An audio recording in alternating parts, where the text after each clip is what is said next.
अयोध्या में भूमि पूजन की पूरी तैयारी हो चुकी है और पीएम मोदी के कल के प्रोग्राम की पूरी लिस्ट भी आ चुकी है।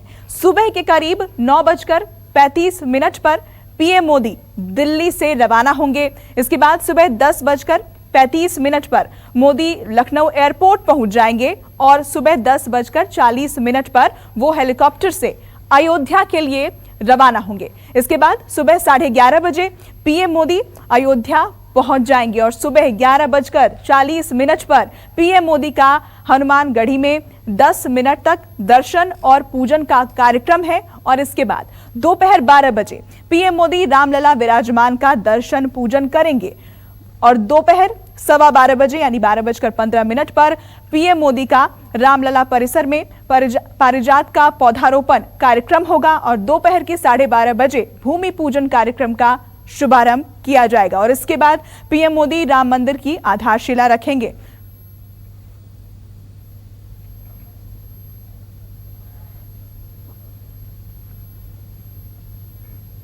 और हमारे साथ इस वक्त एक बेहद खास मेहमान जुड़ चुके हैं। सुनील लहरी जी हमारे साथ हैं इस वक्त, जिन्होंने रामायण में लक्ष्मण का किरदार निभाया था। स्वागत है सुनील जी आपका न्यूज़ 24 पर। जय श्री राम। तो सबसे पहले तो मैं आपका रिएक्शन जानना चाहूंगी। कल का दिन बेहद खास है और इसका इंतजार हम सभी कर रहे थे, बरसों से किया जा रहा था। आपका पहला रिएक्शन क्या है इस पर? बहुत खुशी की बात है। मैं समझता हूं कि ये सिर्फ एक पर्टिकुलर समुदाय की नहीं, पूरे हिंदुस्तान की जीत है और ये पूरे हिंदुस्तान के लिए सेलिब्रेशन का मौका है। और एक हिसाब से मैं कहूंगा कि ये एक तरह की दिवाली का मौका है और दूसरी तरह से ये कह सकते हैं कि दिवाली ही मनाई जाएगी।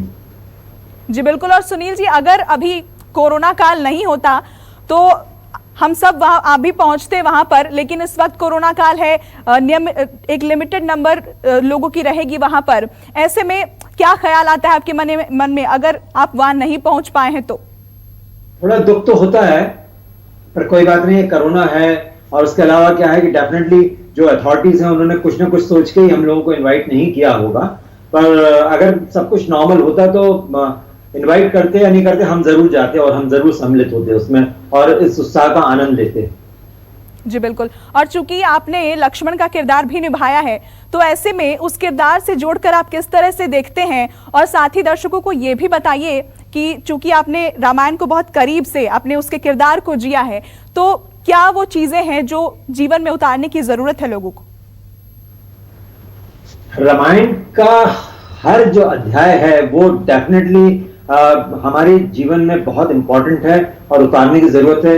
रिश्ते कैसे निभाने चाहिए, कैसे भाइयों के बीच में प्रेम होना चाहिए, कैसे सैक्रिफाइस की भावना होनी चाहिए, कैसा एक मतलब एक आदर्श भाई होना चाहिए, एक आदर्श पिता होता है, माँ होती है। ये रिश्ते बहुत इंपॉर्टेंट है और खास करके हिंदुस्तान जो कहते हैं ना कि बहुत धर्मों का और बहुत संस्कारों का देश है, तो यहाँ पे ये संस्कार जो हम वेस्टर्न कल्चर से इन्फ्लुएंस होकर भूल रहे हैं, वो रामायण दोबारा आने से मुझे लगता है कि बहुत कुछ हद तक लोगों के दिमाग में ये बात आई है और वापस उस हिसाब से जोड़ रहे हैं। और दूसरी चीज ये कहूंगा कि रामायण से जुड़ने के साथ साथ मुझे ये भी अच्छा लगता है कि हमारी संस्कृति जो है, जो हिंदुस्तान की संस्कृति है, वो संस्कृति जो हमें बहुत कुछ सिखाती है। और इनफैक्ट आपको मैं पर्सनली बताऊं ना कि मैंने बहुत कुछ कैरेक्टर से भी सीखा है, रामायण से भी सीखा है, अपने रिलेशंस को बेटर भी बनाया है उससे। तो मैं चाहूंगी कि आप उसमें से कुछ बातें जो हमारे व्यूअर्स हैं न्यूज़ 24 पर इस वक्त आपको देख रहे हैं, सुन रहे हैं, उनके साथ साझा कीजिए। उनके साथ मैं ये कहूंगा कि देखिए, एक जो कैरेक्टर लक्ष्मण है बहुत ही डिवोशनल कैरेक्टर है, बहुत ही डेडिकेटेड कैरेक्टर है, बहुत ही प्रिंसिपल वाला कैरेक्टर है। उसने ईमानदारी का हमेशा साथ दिया है।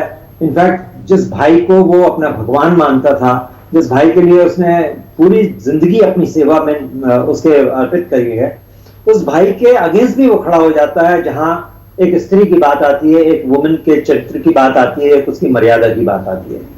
तो जो ये कैरेक्टर है उसने मुझे ये सिखाया है कि हमें सही का साथ देना चाहिए, गलत को बिल्कुल नकारना चाहिए। और दूसरी चीज क्या है कि अपने आप के साथ जितना आप ऑनेस्ट रहेंगे उतना ही आप जिंदगी में तरक्की भी करेंगे। और उसका फल मुझे बहुत मिला है, अपने रिश्तों के हिसाब से भी मिला है, अपने काम के हिसाब से भी मिला है। और आज लोग